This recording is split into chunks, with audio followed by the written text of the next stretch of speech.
Assalamualaikum warahmatullahi wabarakatuh.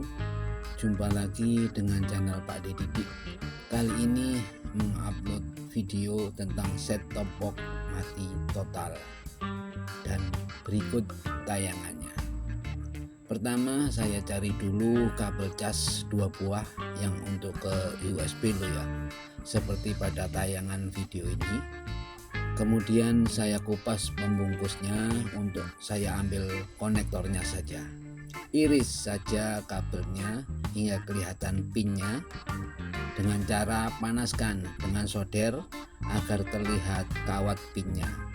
Lalu cabut 2 pin yang ada di tengah atau pin kabel datanya biar aman.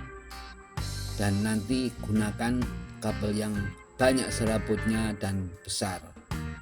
Jika sudah begini, lihat plastik putih yang tebal ini, posisikan seperti pada video. Awas, ini yang perlu dicermati. Bila perlu, tonton berulang biar jelas untuk mengetahui pin positif dan negatifnya ya. Terserah mau pakai kabel warna apa, yang penting positif sambung ke positif dan negatif sambung ke negatif. Oke? Orang awam pun seperti saya pasti bisa. Langkah selanjutnya, silahkan solder pinnya sesuai dengan jalurnya ya. Nah, seperti ini kurang lebih hasilnya. Jika ingin awet, pakai lem bakar untuk membungkusnya. Lalu ambil cas HP yang minimal 2 ampere agar lebih mantap.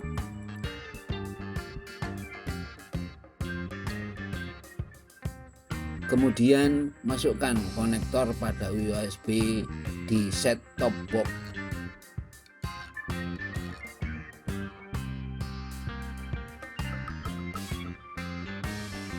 Dan konektor lainnya masukkan ke cas HP.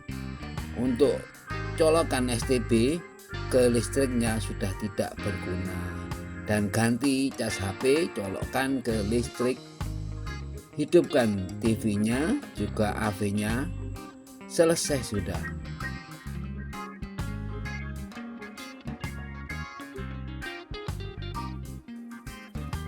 Jika ada manfaat, mohon subscribe, like, dan komen untuk menyambung tali silaturahim kita tetap terjaga.